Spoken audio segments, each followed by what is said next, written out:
सबैजनालाई नमस्ते। यो कार्यक्रम परदेशीको भोगाइ विथ बुलन्द आवाज। यतिखेर तपाईँहरूले हामीलाई युवाको आवाज युट्युब च्यानल र युवाको आवाज फेसबुक पेज मार्फत हामीलाई हेरिराख्नु भएको छ। आजको बसाइमा हामीसँग आशिष लिम्बू हुनुहुन्छ। स्वागत छ हजुरलाई। हजुर नमस्ते, धन्यवाद। तपाईँलाई पनि धेरै धन्यवाद। तपाईँको युट्युब च्यानललाई सब्सक्राइब गरिदिनु सबै साथीहरूले। हाम्रो यता सुमन सरलाई सबैले सपोर्ट गरिदिनुहोस्। आज केही बोल्ने मौका दिनुभएमा तपाईँलाई धेरै धेरै धन्यवाद। हस्, धन्यवाद। हजुर, तपाईँलाई पनि आइदिनु भयो हाम्रो निमन्त्रणालाई स्वीकारेर है। त्यसको लागि तपाईँलाई पनि धेरै धेरै धन्यवाद। कार्यक्रमको सुरुवात है तपाईँको परिचयबाटै सुरु गरौँ न है। मेरो नाम चाहिँ आशिष लिम्बू हो। हजुर, योङयाङ लिम्बू होइन। हजुर हजुर, आशिष योङयाङ लिम्बू हो। घर चाहिँ अब ममाई गाविस वार्ड नम्बर 5। हजुर, अहिले चाहिँ माई नगरपालिका वार्ड नम्बर 7 हजुर हजुर, नेपालमा चाहिँ। हजुर। हाल बसे चाहिँ मलेसियाको जोरबारू। कति भयो मलेसिया आउनुभएको? मलेसिया आएको त अब धेरै भइसक्यो नि हौ। 2012मा आएको भनेपछि कति होला त अहिले? लगभग 2012 भने 13 वर्ष भइसक्यो। करिब करिब 1.5 दशक भइसक्यो है। डेढ दशक समथिङ भनौँ न। 1.5 दशकको छेउछेउ पुगिसक्यो। दशक पार गरिसके। दशक पार गरिसके। अनि के कामको लागि भनेर आउनु भएको थियो? म चाहिँ अब के काम गर्दै हुनुहुन्छ अहिले? निकै लामो समय। मलेसियामा चाहिँ यस्तो थियो, पहिला चाहिँ अब नेपालको त्यस्तै बेरोजगारी होइन। हजुर, बेरोजगारी, अब घरको आर्थिक स्थिति समस्या, फ्यामिली चलाउनु पऱ्यो। हजुर। त्यस्तो क्रममा चाहिँ अब नेपालमा भन्दा चाहिँ मलेसियामा चाहिँ त्यतिखेर चाहिँ के थियो भने चाहिँ हामीलाई चाहिँ मेरो विचारमा चाहिँ हजुर 40,000 रुपियाँ कमायो भने चाहिँ हजुर होइन जस धेरै कमाए जस्तो फिल हुन्थ्यो कि मलाई। के हजुर 40,000 सेलरी भनेर चाहिँ आएको मलेसियामा चाहिँ। अनि त्यो बेलामा चाहिँ के हजुर 40,000 कमाउने चाहिँ अब सालमा त धेरै भयो हजुर भनेर चाहिँ अब 40,000 कमाउने आशमा चाहिँ आएको। तर त्यो 40,000 चाहिँ कमाउनु चाहिँ कमाएन सुरुमा होइन। हजुर 900 सेलरी भनेर आउँदा 600 रुपियाँ सेलरी दिएको थियो हामीलाई। अनि 600 सेलरीमा तपाईँको त्यतिखेर चाहिँ अब त्यो सपना चाहिँ चकनाचुर भयो क्या। त्यो जुन 40,000 कमाउँथ्यो नि त हाम्रो त, हजुर त्यो चाहिँ भएन। किनभने अब 600 सेलरी 600 भने त्यो बेलामा रेट कति थियो? त्यतिखेर चाहिँ फेरि रेट राम्रो थियो, 32, 33, 34 भनौँ न। भनेपछि महिना तपाईँले नर्मली 20,000सम्म कमाउनु भयो। ठ्याक्कै नर्मली 20,000 चाहिँ त्यति चाहिँ होइन कमाइ थियो भनौँ न त्यतिखेर टाइममा। 20,000 नेपाली जति चाहिँ 20,000। 40,000को सपना देखेर 40,000 का सपना देखेर आजभन्दा 13 वर्ष अगाडि। 13 वर्ष अगाडि 13 वर्ष पछाडि आइपुग्दाखेरि है 13 वर्ष पछाडि आइपुग्दाखेरि जस सबै चेन्ज भयो। समय चेन्ज, समय त त्यही होला होइन, तर सबै हरेक कुरा चेन्ज भयो नि त। अब सिस्टमहरू चेन्ज भयो, काम गर्ने एक्सपिरियन्स चेन्ज भयो, त्यसपछि भाषा सिक्यो होला, धेरै अनुभवहरू धेरै बटुल्यो होला, मान्छे चिनियो होला होइन। त्यसपछिको त अब अलिक अर्कै भनौँ न। त्यसपछि चाहिँ सरल भयो भनौँ न। के कम्पनीमा आउनु भएको थियो? म चाहिँ मेरो कम्पनी चाहिँ सुरुमा चाहिँ सोफा कम्पनी, स्प्लेन्डिड डाइरेक्सन होइन। हजुर त्यहाँ चाहिँ सोफा मात्रै बन्ने। सोफा भन्नाले चाहिँ यस्तो आराम चेयरहरू चाहिँ होइन। हजुर सोफा भनेको त्यो फोमबाट बन्ने सोफाहरू हुन्छ। हजुर हजुर त्यस्तोहरू बन्थ्यो। त्यहाँ चाहिँ भनौँ न लेबरको नाममा लेबर भएर आएको हो। लेबर भएर आएको 1 वर्ष चाहिँ मैले लेबरमै गरेँ। हजुर 1 वर्षपछि चाहिँ फेरि त्यहाँको म हजुर भनौँ न के भन्छ लिडरसिप भएर चाहिँ 1 वर्ष काम गरेँ। फेरि 1 वर्ष पछाडि तपाईँ पदोन्नति भयो। पदोन्नति भएर चाहिँ 1 वर्षपछि चाहिँ म फेरि लिडरसिप गरेर काम गरेँ। हजुर फेरि 2 वर्षपछि चाहिँ त्यहाँको सुपरभाइजर भएर चाहिँ हजुर 10 वर्ष चाहिँ त्यो कम्पनीमा मैले जस योगदान दिएँ भनौँ न। त्यो कम्पनीलाई एउटै कम्पनीमा 10 एउटै कम्पनीमा चाहिँ 10 वर्ष चाहिँ मैले त्यो कम्पनीलाई योगदान दिएर चाहिँ जस राम्रै गरेँ भनौँ न। बोसले पनि अब त्यस्तो नराम्रो त भनेन थियो, जहिले पनि डनै भन्थ्यो होइन। हजुर यो बाइया ओके भन्थ्यो होइन। हजुर मलाई नि खुसी लाग्थ्यो के जस बोसलाई पनि मैले सर्टिफाई गरेर छु भनेर होइन। कसैले यस्तो हामीलाई परदेशमा होइन कमाउनु त दुःख सुख अब कमाइन्छ, धेरै थोरै त्यो ठाउँमा छ। तर दुःख गरे अनुसारले जति आफूले दुःख गरिन्छ त्यही अनुसारले आफूले जुन कम्पनीमा काम गरिराखेको हुन्छौँ त्यो कम्पनीको मालिक भनौँ न होइन, मालिकहरूले साहुहरूले त्यो आफ्नो कामलाई मन पराएर प्रशंसा गर्नु नै सबैभन्दा ठुलो कमाइ हो जस्तो लाग्छ क्या मलाई चाहिँ नि। त्यही हो, मलाई पनि त्यही लाग्छ। के भने यस्तो मान्छेको मलाई चाहिँ मेरो आफ्नो बुझेमा चाहिँ कस्तो लाग्छ भने चाहिँ आफू चाहिँ काम गर्न आएको मान्छे हो, त्यो मान्छेको अनुहार, हाइट, चेहरा अथवा ह्यान्डसम होइन भन्दा पनि आफू चाहिँ कतिको अनुशासी छ, डिसिप्लिन कतिको छ काममा होइन, कतिको अनुशासनले काम गरेको छ होइन, कतिको त्यहाँको नियम कानुन के छ त्यसलाई कतिको फलो गरेछ, अनि कुन अब कति टाइममा ड्युटी जाने के गर्ने होइन, रेस्पोन्सिबिलिटी चाहिँ हुनु पर्यो। त्यो भयो भने चाहिँ त्यही बेटर हो। हजुर इमान्दारिता हो नि त इमान्दारिता, सबैभन्दा ठुलो कुरो। पैसा भने भोलि कमाउन सकिएला होइन, हजुर यहाँ राम्रो कमाइएन भने अर्को ठाउँ गएर कमाइएला। तर इमान्दारिता भनेको मान्छेको यस्तो कमाइ हो जुन चिजलाई कमाउन निकै गाह्रो लाग्छ, तर गुमाउनु पऱ्यो भने त्यो क्षणमै गुमाइन्छ। हजुर त्यो त र कमाउन चाहिँ निकै मेहनत गर्नुपर्छ। एकदमै हो। किनकि मलाई चाहिँ कस्तो लाग्यो भने अब सुरुमा आउँदा चाहिँ अब भाषा पनि नजानेको होइन, अब त्यही हो नेपालीले अलि ठुटे मुटे ब्रोकन इङ्ग्लिस त बोलि नै हाल्छ, त्यो त चलिहाल्छ होइन जहीँ पनि। तर पनि अब जस भाषा नजानेको कारणले चाहिँ अलिकति मलेसियामा चाहिँ हजुर त्यतिखेर चाहिँ समस्या थियो कि मान्छेहरूलाई। मलाई चाहिँ समस्या थिएन। तर त्यो बेलामा लागि चाहिँ त्यो बेलामा मलेसियामा इङ्ग्लिस भन्दा मले अहिले पनि धेरै जसो चाहिँ अब प्राय यहाँको लोकलहरूले पनि चाइनिजहरूले त सायद चाइनिजहरूले त अब अलिकति एजुकेसनमा निकै अगाडि नै छन्। तर कम्पनीमा मैले पनि काम गर्दै गर्दाखेरि चाहिँ धेरै यहाँको लोकलहरू चाहिँ इङ्ग्लिसमा चाहिँ त्यति धेरै उनीहरूको त्यो एजुकेसन लेभल त्यहाँसम्म नपुगेको हो कि सायद हामी र उनीहरूमा उस्तै नै देखेँ मैले चाहिँ नि। यस्तो हो कस्तो भने चाहिँ यहाँको मान्छेहरू चाहिँ अब खासै अब त्यो मैले देखेको, मैले पनि तपाईँको अनुभव कस्तो मेरो चाहिँ कस्तो भने चाहिँ यहाँको चाइनिजहरू प्रायः अब एजुकेटेडै भए पनि उनीहरू आफ्नै भाषा बढी युज गर्छ होइन। हजुर अनि मले चाहिँ अब बढी मले नै युज गर्छ, चाइनिजले खासै मले युज गर्दैन। अनि त्यही भएर चाहिँ होला यहाँको मान्छेलाई खासै अब इङ्ग्लिसै युज हुँदैन होइन, कि चाइनिज हुन्छ कि मले युज हुन्छ, त्यस्तो चाहिँ हो कि। त्यही भएर चाहिँ मलाई चाहिँ भाषामा तर मले त मलाई आउँदैन थियो। अहिले चाहिँ अब धेरै वर्ष भयो नि त, अहिले त अब काम चलाइहालिन्छ भाषाको लागि त। जुगै हो नि 10 वर्ष यस्तो हो नि त। अहिले त गाउँले कस्तो भने चाहिँ अब सर तपाईँलाई होइन भन्नुपर्दा चाहिँ कस्तो भने चाहिँ अब 10 वर्ष भनेको चाहिँ निकै जस्तो लाग्दो रहेछ क्या। हजुर जुन बेला हामी गाउँमा थियौँ नि सानो सानो बच्चा थियो नि त, हजुर अब उनीहरू कत्रो भइसक्यो हामीलाई थाहै छैन होइन। अनि यसो फिल गर्दा चाहिँ अब यस बेलामा चाहिँ कस्तो लाग्छ भने मलाई चाहिँ होइन एक्लै बसेको बेलामा चाहिँ कस्तो फिल हुन्छ भने चाहिँ यार घर जानै बिर्सेछ यार, नेपालले बिर्स्यो कि। तर नेपालको माया चाहिँ धेरै लाग्छ परदेशीलाई होइन।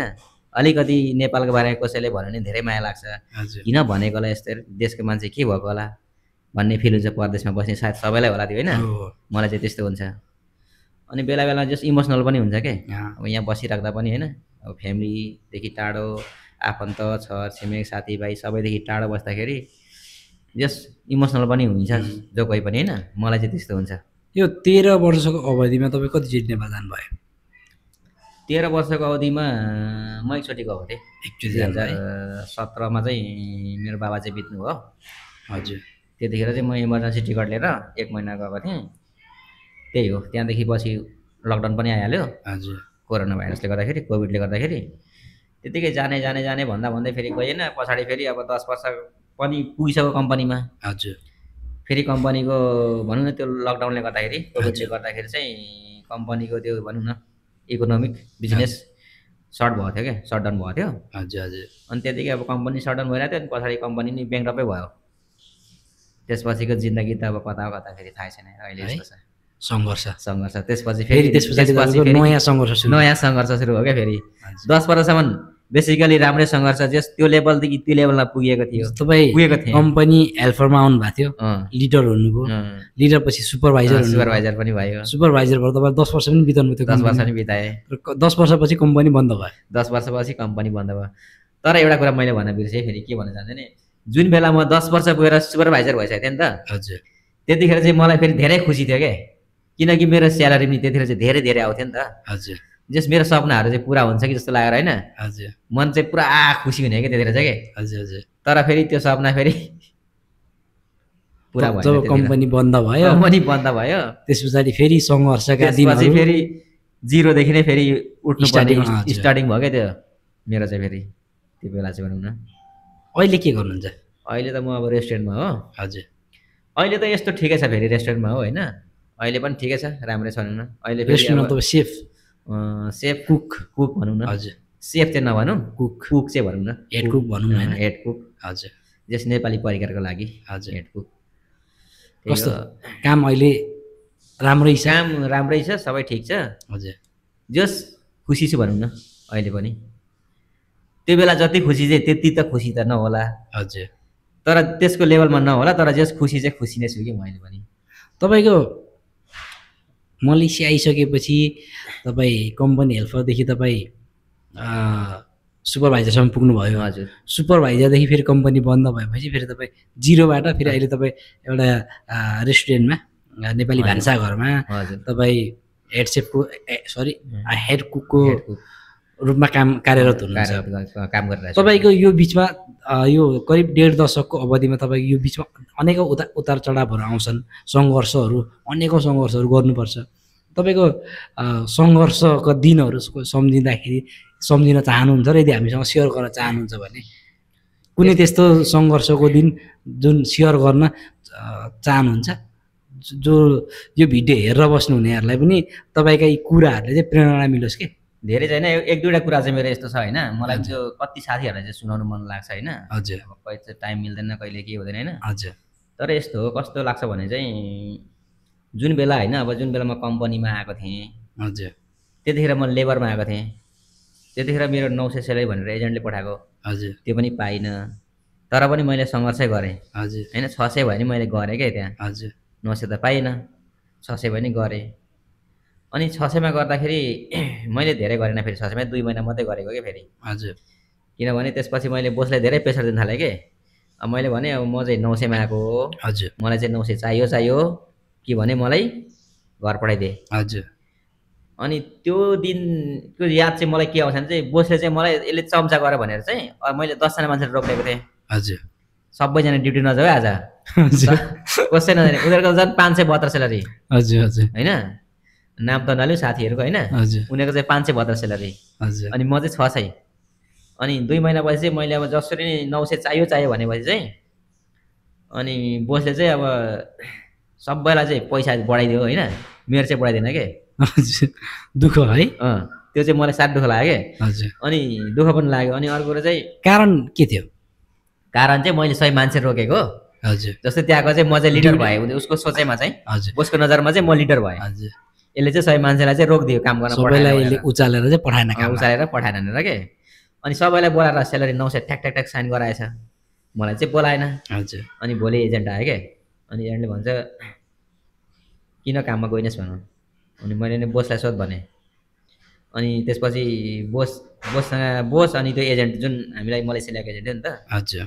अनि त्यसले अनि त्यो बोसले चाहिँ ट्याक्क कुरा गरेपछि अनि मलाई भन्छ अब यसलाई बलाई पैसा दिनुपर्छ भन होइन। हजुर। यसले चम्चा गरिरहेको छैन अरे, मान्छेलाई काम दिइरहेको छैन, भड्काइरहेको छ भने। हजुर। मैले भने ओके, बोला पुलिसलाई हालिदिए जेलमा। अब मेरो त कुनै गल्ती छैन, मैले त मेरो जुन हक अधिकारको मात्रै माग गरिरहेको छु। अनि भनेपछि मलाई सिधै धम्काएको मात्रै रहेछ उसले चाहिँ। हजुर। तर होइन रहेछ, त्यो पुलिसमा त मलाई हाल्दैन रहेछ। हजुर। अनि त्यति गरेपछि चाहिँ मलाई धेरै रिस उठ्यो क्या। रिस पनि उठ्यो, दुःख पनि लाग्यो। त्यत्रो काम गर्नुपर्ने है, अब काम आउँदैन। एक त खतरा काम हुन्छ, काम पनि फेरि खतरा भनेर कस्तो डेन्जर कामहरू के। त्यो सोफा भन्दाखेरि बित्तिकै मान्छेले नर्मल सोच्छ होला, त्यहाँ चाहिँ अलिक डेन्जर पनि हुन्छ कि। इलेक्ट्रिक सोफा हो नि त हाम्रो त। हजुर। अलिक गाह्रो हुन्थ्यो। अनि मैले चाहिँ त्यसपछि बोसलाई भने अब तैँले मलाई पुलिसमै दिन्छस् भने पनि दे, मेरो कुनै गल्ती छैन, जहाँ लान्छस् ओके म तयार छु भनेपछि काहीँ पनि लगेन क्या त्यसले मलाई। फेरि त्यसले मलाई 900 सेलरी दिए। त्यसपछि यो तपाईँको यो भनाइले चाहिँ के बुझिन्छ भने आफ्नो हक अधिकारको लागि चाहिँ लड्न सक्नुपर्छ, डट्न सक्नुपर्छ। यदि लड्न र डट्न सकिएन भने, बोल्न सकिएन भने चाहिँ पाउने अधिकार पनि गुम्छ है, हामीले पाउने भन्ने पनि यो कुरा चाहिँ प्रष्ट भयो। त्यो त स्योर हो नि, किनकि मैले त्यो 10जना मान्छे थियो हो होइन। अब यो जिल्ला त्यो जिल्ला नभनौँ होइन, 10जना साथीहरू थियो। उनीहरू त मभन्दा 2-3 महिना अगाडि आएकोहरू के। हजुर। उनीहरू चाहिँ 572मै गरिरहेको छ उनीहरूले के। हजुर। उनीहरू कोही बोल्दैन। अब म त अब 2 महिना गरिसकेँ। हजुर। अनि मलाई त अब त्यो मन पर्दैन नि त, किनभने जुन अब सेलरी एग्रिमेन्टमा लेखिएको कुरो त नेपाल सरकारले अब तोकेको कुरो त अब होइन। नेपाल सरकार अब यहाँको श्रम मन्त्रालय के हुन्छ नि त उनीहरूको, त्यो फिक्स भइसकेको कुरो त हामीले पाउनु पऱ्यो नि त भन्ने चाहिँ मेरो सोच थियो। तर यहाँ त्यो भएन, त्यो सोचे जस्तो हुँदैन रहेछ विदेशमा चाहिँ भनौँ न। त्यही भएर विदेश आउँदाखेरि चाहिँ होइन त्यो यति सेलरी उति सेलरी भन्दा पनि होइन, जस बेसिक सेलरी कति छ त्यसमै अब त्यो कुरामै चाहिँ होइन सन्तोक मानेर चाहिँ आफूले पछि आएर चाहिँ सङ्घर्ष गरेर चाहिँ अब जस्तै धैर्य छ होइन भने चाहिँ गर्दा हुन्छ। हजुर। अहिले प्रायः अब मेन पावरहरूले चाहिँ पठाउँदै हुँदाखेरि चाहिँ बेसिक सेलरी प्लस ओभरटाइम पनि उनीहरूले नै निर्धारण गरिदिन्छन् के यति घन्टातिर ओभरटाइम हुन्छ अहिले 1700 भनौँ न 1700 प्लस यति भन्छन् के वास्तवमा यहाँ आइसकेपछि चाहिँ त्यो ओभरटाइम चाहिँ कम्पनीको नियमअनुसारले हुने गर्छ होइन तर नेपालबाट नयाँ साथीहरू अब जो मान्छे पहिले अन्यत्र अरू देश गएर यहाँ आउँदै हुनुहुन्छ अथवा मलेसिया बसेर फेरि आउँदै हुनुहुन्छ नि उहाँहरूलाई थाहा हुन्छ तर जो मान्छे पहिलोपटक विदेश जान खोज्दैछ जो मान्छे परदेश जान खोज्दैछ त्यो मान्छेहरूको लागि चाहिँ अलिक गाह्रो हुन्छ कि जस्तो अब उनीहरूलाई त्यति थाहा हुँदैन नि त मेन पावरले अथवा एजेन्टले दलालले भनौँ न 1700 प्लस यति भनिदिन्छ नेपालमा कन्भर्ट गर्नु नेपालमा यति यति हुन्छ कन्भर्ट गरिदिन्छ अनि 60,000 70,000 अनि त्यो भनिसकेपछि चाहिँ नेपालदेखि आउनेहरू नयाँ आउने ओहो यस्तो कमाइ हुँदा जानुपर्छ भन्ने त्यो खालको एउटा त्यो मानसिकता तयार हुन्छ अनि यहाँ आइसकेपछि वास्तवमा त्यो रियालिटीमा त्यो हुँदैन कम्पनीको बेसिक जति त्यो भयो प्लस अब ओभरटाइम भने कम्पनीको रुल्स अनुसारले दिन्छ होइन त अनि जो मान्छेहरू चाहिँ वास्तविकता नबुझी आउनेहरूको लागि पनि केही भन्नुहुन्छ कि यस्तो छ त्यस्तोको लागि चाहिँ विशेष होइन भन्नै पर्ने कुरा हो यो चाहिँ किनभने हामी अब सबै मान्छे त अब एउटा भनौँ न दुःख पाएर होइन अब नेपालमा बेरोजगारी भएर एउटा फ्यामिलीको लागि आफन्तको लागि आमा बाबाको लागि दाजुभाइको लागि बहिनीलाई गर्न लागेको हुन्छ नि त कति मान्छे त होइन आफ्नो लागि गरिरहेको हुन्छ नि त के हुन्छ भने त्यसमा चाहिँ अब उता चाहिँ उनीहरूले चाहिँ 4 लाख 5 लाख रुपियाँ माग्दो रहेछ एजेन्टहरूले चाहिँ होइन अब यहाँको चाहिँ अब पहिला त अब कति थियो 1500 सेलेरी थियो 1500 हुँदाखेरि चाहिँ अब अहिले त 1700 त भर्खरै छ त्यो त अब के भनिराख्नु भर्खरै सुरुवात हुँदैछ 1500 हुँदाखेरि चाहिँ के थियो भने चाहिँ तिनीहरूले चाहिँ अब त्यो प्लस माइनस ओटी हालेर चाहिँ 2500 नर्मली एजेन्टहरूले बनाउने चाहिँ 2500 हो 2500 2000 उनीहरूले चाहिँ त्यो खालको यो सेलरी पेपरमा एग्रिमेन्ट गरेर पठाउँछ एभरेस्टमा 2000 हो तर त्यो चाहिँ फेरि त्यो चाहिँ रङ हो क्या फेरि त्यो चाहिँ कस्तो हुन्छ भने चाहिँ अब म पनि त्यस्तैमा फसेको थिएँ कि पहिला के त्यही भएर चाहिँ म 40,000 भन्ने अघि मैले भने 40,000 भएको चाहिँ मेरो त्यही हो कि मिस्टेक भएको चाहिँ मैले पनि नबुझेर त्यस कारणले गर्दाखेरि त्यो भनौँ न अब कस्तो भन्छ त्यो ठ्याक्कै 60,000 70,000 80,000 हुन्छ भने चाहिँ हामी सबैको अब मान्छे त त्यत्रो पैसा भनिन्छ नि त वा 60,000 कमाइ गर्यो नेपालीले है नेपालको पैसा 60,000 भने त धेरै हो नि त हाम्रो लागि होइन नेपालमा होइन अनि त्यो सोचले चाहिँ हामी ड्याङ्गै 40 अब 3 लाख 4 लाख पैसा दिएर ऋण गरेर हुन्छ के गरेर हुन्छ आउँछौँ तर ठ्याक्कै रियालिटीमा चाहिँ त्यो चाहिँ यहाँ चाहिँ हुँदैन क्या फेरि त्यो चाहिँ कसरी हुँदैन भने चाहिँ कम्पनी सबै त एकनाथ चल्दैन मलेसियामा अब पुरै मलेसियामा चल्ने भनेको कम्पनी भनेको 6 महिना हो मजाले चल्ने भनेको कम्पनी लाइन भनेको 6 महिना चल्छ 6 महिना त चल्दैन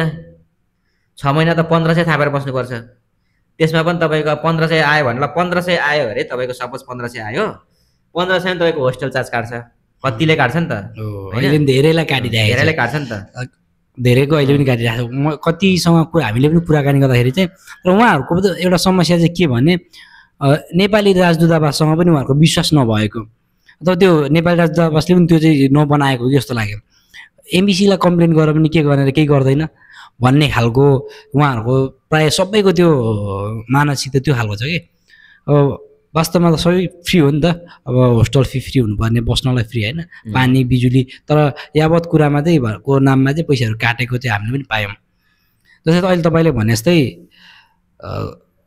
जस्तै आउँदाखेरि हामी 5-6 लाख तिरेर आउँछौँ होइन महिनाको एउटा के सोच्नु कि हाम्रो कमाइ उता धेरै दिएको छ नि त 70-80 हजार दिएको छ नि त हाम्रो महिनाको स्यालेरी त मैले यसैमा मैले के भन्न खोजेको भने नर्मली हामी के सोच्छौँ भने मानौँ 60,000 रुपियाँ नेपालमा है नेपालमा जो मान्छे पहिलोचोटि विदेश आउन खोज्दैछ 60,000 रुपियाँ कुनै एजेन्टले 60,000 रुपियाँ म तेरो महिनामा कम्तीमा त्यति हुन्छ भने उसले के सोच्छ भने 10,000 रुपियाँ म खर्च गर्छु मेरो मन्थली खर्च उसलाई थाहा छैन नि त यहाँको महँगी होइन अनि 10,000 रुपियाँ म मेरो मन्थली खर्च गर्छु अनि 50,000 रुपियाँ म बचत गर्छु 4 लाख रुपियाँ म तिरेर गएको छु 8 महिनामा त्यो ऋण तिरिसक्छु ब्याज स्याज यताउति गर्दा ल 10 महिना अथवा भनौँ न 1 वर्ष एक वर्षमा म ऋण तिरिसक्छु बाँकीको 1 वर्षको 6 लाख मेरो चोखो कमाइ हुन्छ यदि मलाई मन लाग्यो भने फेरि म थप्छु बसेर बस्छु यदि मलाई मन लागेर नआउँछु भने त्यो कस्तो खालको त्यो भने सिधै त्यो नेपालमा त्यो हामी अब भनौँ न हाम्रो नेपालमा 50-60 हजार भनेको चाहिँ नेपालको लागि चाहिँ ठुलो सेलरी हो कि नेपालमा किनकि हामी बेरोजगार अब त्यहाँको होइन त्यस्तै छ नि त स्थिति होइन त्यही भएर त्यो सोचेपछि अब हामीले त यत्रो 60-70 हजार भनेपछि त नर्मली मान्छेले 10,000 जतिले त मेन्टेन हुन्छ होइन यहाँको महँगी त त्यो आउने मान्छेलाई त त्यो एप्लाई गरेर त थाहा हुँदैन नि त। जुन मान्छे अब आउँदैछ क्यान्डिडेट भएर आउँदैछ मलेसियाको वर्कर भिसामा आउँछ, अब उसले त सोध्छ यार मैले यार 10,000 जति नेपाली 10,000 जतिको मैले खर्च खाएँ भने चाहिँ मन्थली त्यति खाएँ भने त मेरो यति बच्छ भन्ने एउटा कन्सेप्टमा हुन्छ कि।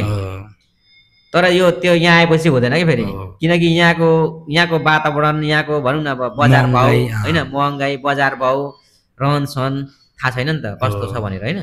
जब त्यो मान्छे यहाँ आइपुगिन्छ तब तँलाई थाहा हुन्छ ओहो यहाँ त यो छैन रहेछ, जुन कुरो सोचे त्यो कुरो हुँदैन भन्ने कुरो चाहिँ मलेसियामा चाहिँ होइन मान्छेले धेरै याद गर्नुपर्ने कुरा हो क्या। मैले 50,000 60,000 सेलेरीको लागि चाहिँ 50-60,000 सेलेरी चाहिँ मलेसियामा नआउँदा नि हुन्छ म चाहिँ। आउँदा त हुन्छ तर त्यत्रो लागततिर जो अहिले फ्री भिसा फ्री टिकट छ होइन। यो भिडियो हामीले यो कार्यक्रम बनाउनुको मूल उद्देश्य के पनि हो भने नेपालबाट जो नयाँ आउन चाहनुहुन्छ अथवा आउने तयारीमा हुनुहुन्छ उहाँहरूलाई केही सन्देश मिलोस् भन्ने पनि मूल उद्देश्य चाहिँ हाम्रो त्यही नै हो। र यहाँनिर रहेका नेपालीहरूको दुःख सुख साट्नको लागि अब कतिलाई दुःख हुन्छ होइन, कतिको अनुभवहरू भोगाइएर धेरै फरक हुन्छ नि त, व्यक्ति पछि अलग अलग हुन्छ र उहाँहरूको त्यो दुःख साट्ने एउटा कार्यक्रम थलो बनोस् भनेर नै हामीले परदेशीको भोगाइ भनेर परदेशीहरूकै लागि स्पेसली यो कार्यक्रम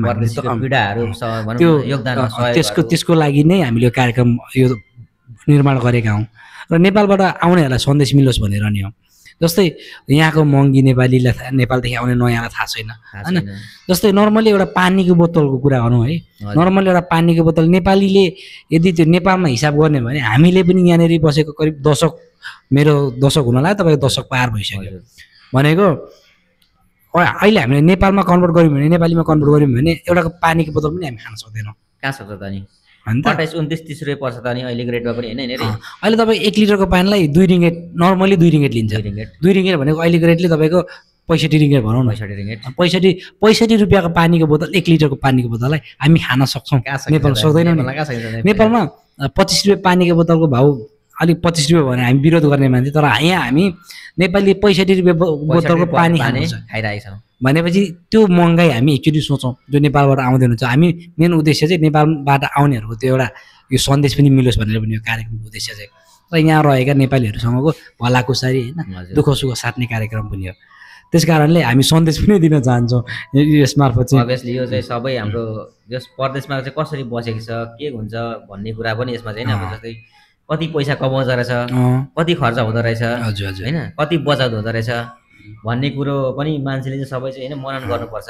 जस्तै तपाईँलाई मैले एउटा प्रश्न सोध्न चाहेँ, प्रायः नेपालमा चाहिँ के हुन्छ भने अलिक धेरै बसिसकेपछि चाहिँ मैले अझ धेरै स्पेसली यो मलेसियाको लागि चाहिँ हेर्ने दृष्टिको निकै अलिक भनौँ न अलिक अर्कै नेगेटिभ छ, अलिक नकारात्मक तरिकाले हेरिन्छ।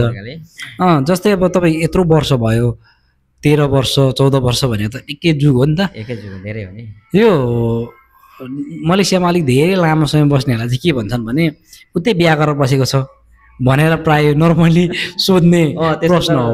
त्यसो त नर्मली भइरहेको छ। तपाईँ के भन्नुहुन्छ जो यति धेरै लामो समय बस्नुपर्ने कारण अथवा हामी परदेशमा हुने मान्छेलाई थाहा छ कि पारिवारिक आर्थिक अवस्था, देशको बेरोजगार, देशमा भएको आर्थिक मन्दी होइन, त्यही नै हो मेन त। तपाईँ चाहिँ के भन्न चाहनुहुन्छ यसमा चाहिँ? तपाईँले होइन सही क्वेसन गर्नुभयो होइन। यो चाहिँ अब सबैलाई थाहा पनि होस् होइन यो कुरो चाहिँ यस्तो हो। मलेसिया भन्ने बित्तिकै कुनै बेला म मलेसिया आउनुभन्दा अगाडि चाहिँ मैले सुनेको यो चाहिँ नेगेटिभ कुरोहरू, यो चाहिँ त सबै मान्छेले अन्यथा नलिनु, यसलाई चाहिँ नेगेटिभ कुरो चाहिँ भन्नु, यसलाई पोजिटिभमा लिनु होला सबैले सुन्नेहरूले चाहिँ। कस्तो भने म नेपालमा जुन बेला थिएँ हजुर त्यतिखेर चाहिँ रुममा छिर्नको लागि चाहिँ बाहिर चाहिँ केडीको चौर राख्नुपर्छ, हामीले पनि सुन्यौँ। तर त्यो चाहिँ यहाँ छैन। हजुर त्यो रियालिटी, त्यो जुन कुरो थियो त्यो रियालिटीमा होइन। सायद थियो होला त्यो बेलामा, तर अहिले बेला थियो होला सायद, अहिले छैन, थिएन कि अहिले छैन। म आएपछि मलाई चाहिँ थाहा भएन होइन, हजुर सायद थियो होला पहिला पहिला जमानामा। अनि अर्को कुरो चाहिँ रह्यो अब त्यो मान्छेले चाहिँ मलेसियामा गएपछि चाहिँ अब 10 वर्ष 12 वर्ष 8 वर्ष भनौँ न धेरै धेरै अलिकति वर्ष बस्दै गएपछि अब फ्यामिली बिर्स्यो, छोरा छोरी बिर्स्यो, आफन्त बिर्स्यो, उतै बे गरेर बस्यो भन्नु चाहिँ यो चाहिँ गलत हो। फेरि के कारणले त्यस्तो पनि होला सायद होइन। तपाईँको विचारमा के कारणले चाहिँ धेरै लामो समयसम्म बस्नु जस्तो लाग्छ? यही कारण चाहिँ अब मेरो आफ्नै सेल्फ विचारमा चाहिँ यो चाहिँ मेरो आफ्नै विचार है, फेरि कसैको होइन है, यो अरूसँग नजोड्दा नि चाहिँ मेरो आफ्नै विचारको कुरा चाहिँ मेरो आफ्नै भोगाइ चाहिँ। हजुर अब फ्यामिली भइसकेको मान्छे होइन, अब घरको गार्जेन, छोराछोरी पढाउनु पर्यो, इष्टमित्र हेर्नु पर्यो होइन, अब छोराछोरी बुढी आफन्त सबै हुन्छ नि त होइन। हजुर अब सबैलाई मिठो मसिनो खानु मन लाग्छ होला, लाग्छ पनि होइन। हजुर हजुर अर्कोले राम्रो लुगा लाउँदाखेरि उसलाई पनि राम्रो लगाउन मन लाग्छ होला होइन। हो अर्को बाउले विदेशदेखि एउटा दामी खालको फोन पठाइदियो अथवा कुनै सामान पठाइदियो भने मेरो बाबाले नि पठाइदिए हुन्थ्यो होला, मेरो बाबाले यस्तो किनिदिए हुन्थ्यो होला भन्ने हुन्छ। नेपालमै बसिरहेको भने अब हामी जस्तो अब भनौँ न सिप नभएको मान्छेहरू हजुर होइन, सिपबिन अब एजुकेटेड नभएको मान्छेहरू त नेपालमा त गाह्रो छ। छोराछोरी पढाउनु पाल्नु अब बुढी पाल्नु सबै फ्यामिली चलाउनु भनौँ न गाह्रो छ नि त।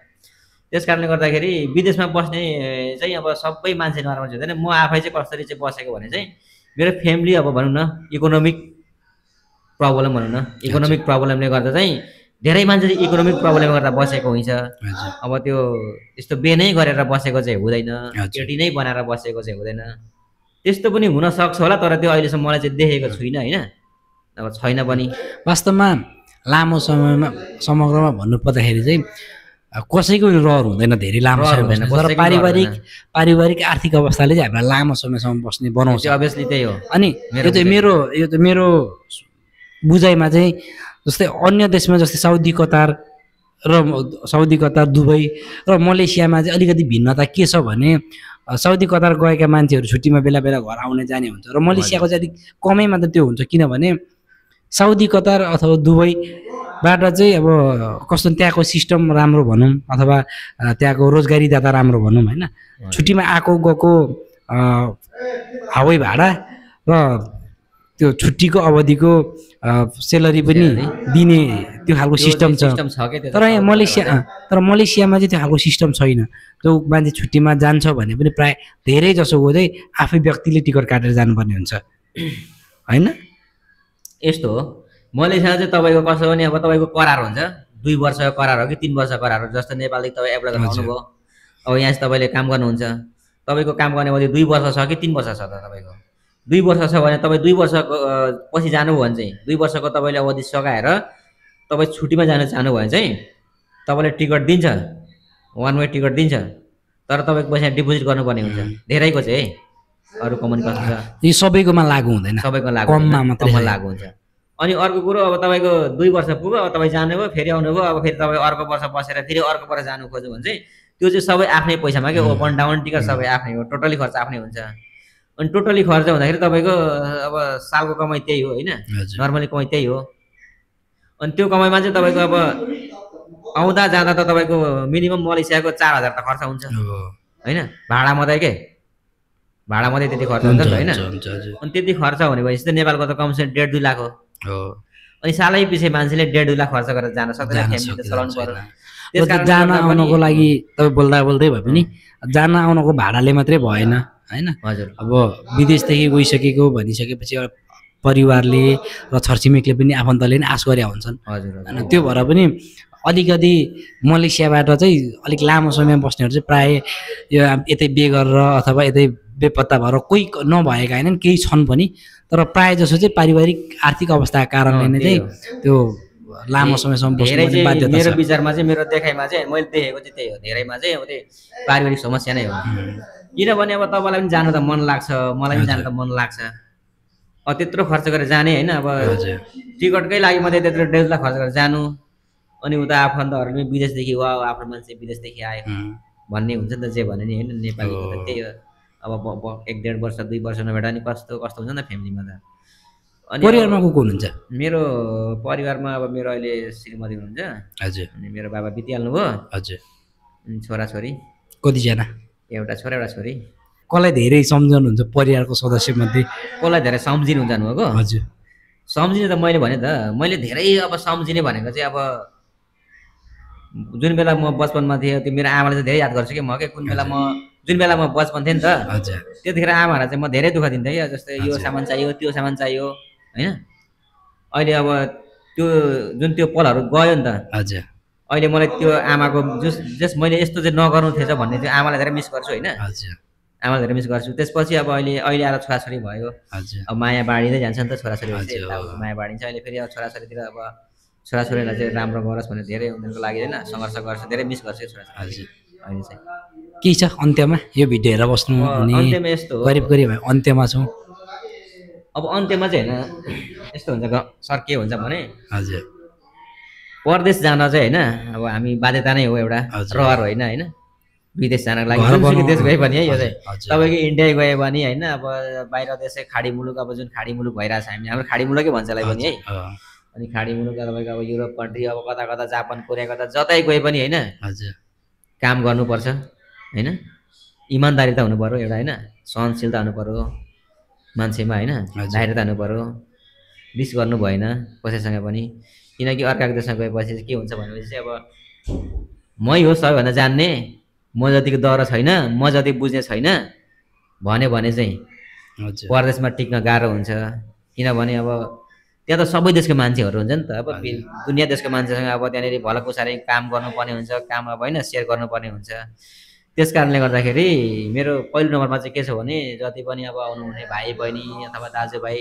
अथवा अङ्कलहरू जोसुकैलाई पनि मेरो चाहिँ भनौँ न यस्तो खालको सेयर छ सहनशील होइन धैर्यता इमान्दारिता हुनु पऱ्यो के विदेश जानु लागि चाहिँ अनि अर्को कुरो चाहिँ के छ भने चाहिँ जस्तो 50,000 60,000 70,000 80,000 अरू देशको चाहिँ थाहा भएन मैले मलेसियाको कुरो गरेको यो चाहिँ विशेष मलेसियाको लागि चाहिँ 70,000 80,000 1 लाख सेलरी भनेर चाहिँ तपाईँहरूले एजेन्टहरूले तपाईँहरूलाई चाहिँ त्यस्तो खालको भनौँ न आश्वासन दिएको छ भने चाहिँ त्यसमा चाहिँ नफस्नु होला अनि 3 लाख 4 लाख चाहिँ नदिनु होला सकेसम्म अहिले मलेसियाले चाहिँ के गरेछ भने सबैलाई फ्री टिकट फ्री भिसा यो चाहिँ एकदम कम्पलसरी नै छ है फेरि मलेसियामा चाहिँ यो चाहिँ तर मान्छेलाई थाहा छैन होला होइन तर मलेसियाको सबै भनेको चाहिँ फ्री भिसा फ्री टिकट हो त्यसरी बुझेर आउनु होला 1 लाख रुपियाँ सेलरी पाउँछु अनि 80,000 पाउँछु भनेर केही छैन भनेर चाहिँ जग्गा सग्गा घरबार धितो राखेर चाहिँ नआउनु होला जो कोही पनि होइन गाह्रो छ उस्किनलाई भोलि पस्ताउनु हुन्छ मलेसियाको अब भनौँ न बजारमा एकदम महँगी छ खानेकुरा महँगो छ अब त्यो अनुसारको सेलरी हुँदैन सोचे जस्तो सेलरी छैन ओभरटाइम अब त्यहाँनिर ड्याङ्ग भनिदिएको होला ओभरटाइम छैन मलेसियामा ओभरटाइम चल्नेको 6 महिना हो तपाईँलाई थाहा छ होला होइन सेलरी बढिसकेपछि त्यो पनि काटिदिन्छ फेरि अनि सेलरी बढिसके त्यो पनि काटिदिन्छ अनि एकदमै मैले भनेको चाहिँ अनुशासित इमान्दारिता धैर्यता हुनु पऱ्यो के मलेसियामा चाहिँ के किनकि मलेसिया भनेको फ्री कन्ट्री हो फ्री कन्ट्री भनेपछि यहाँ अब तपाईँहरू सब मिलाएर बुझ्नुहोस् फ्री कन्ट्री भनेपछि सबै कुराको एलाउड हुन्छ तपाईँमा निर्भर पर्छ तपाईँ कस्तो मान्छे बन्ने कस्तो मान्छे बन्ने तपाईँ यदि घरको समस्यालाई आत्मसात गरेर आउँदै हुनुहुन्छ भने तपाईँ घर परिवार बनाउने कि तपाईँ आफ्नो जिन्दगी यतै सघाउने त्यो तपाईँको हातमा हुन्छ र हाम्रो यो कार्यक्रमको उद्देश्य भनेको पनि नेपालबाट कोही मान्छे नयाँ आउँदै हुनुहुन्छ भने उहाँहरूलाई पनि केही सन्देश मिलोस् र यसरी हामी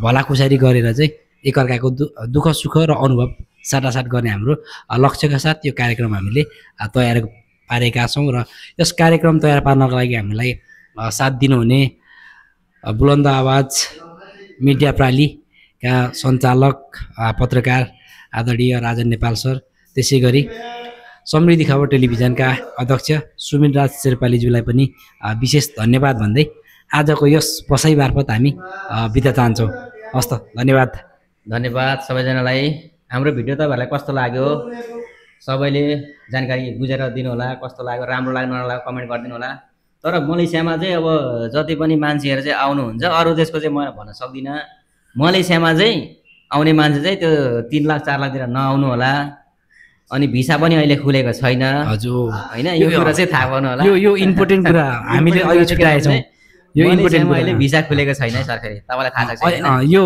इम्पोर्टेन्ट कुरा चाहिँ अहिले नेपालका केही मेन पावरहरू केही दलालहरूले चाहिँ मलेसिया खुल्यो भनेर चाहिँ इन्टरभ्यू र पैसा असुली काम भइरहेको छ तर यहाँनिर अहिले मलेसिया खोलेको छैन यो यहाँहरूलाई जानकारी प्लान्टेसनको छ नि एउटा प्लान्टेसन हो यो प्लान्टेसन क्षेत्रको लागि मात्रै 1780 जना खोलेको थियो जम्मा त्यस बाहेक अन्य क्षेत्रमा कुनै क्षेत्रमा पनि खोलेको छैन र अहिले आशिषजीले ठ्याक्कै कुरा निकाल्नु भयो र यो चाहिँ यस्तो सोचेको होइन त्यो कुरा चाहिँ यो चाहिँ तपाईँहरू प्रष्ट हुनु होला कि अहिले खोलेको छैन यदि खोलिसकेपछि हामी पनि तपाईँहरूलाई जानकारी गराउनेछौँ र हाम्रो भिडियो कस्तो लाग्छ कृपया आफ्नो प्रतिक्रिया दिनु होला हाम्रो युट्युब च्यानललाई सब्सक्राइब गरिदिनु होला त्यसै गरी हाम्रो फेसबुक पेजलाई फलो गरेर हामीसँग जोडिराख्नु होला हामी फेरि अर्कोचोटि हाम्रो अर्को अतिथिसँग हामी उपस्थित हुनेछौँ हस् त धन्यवाद हजुर धन्यवाद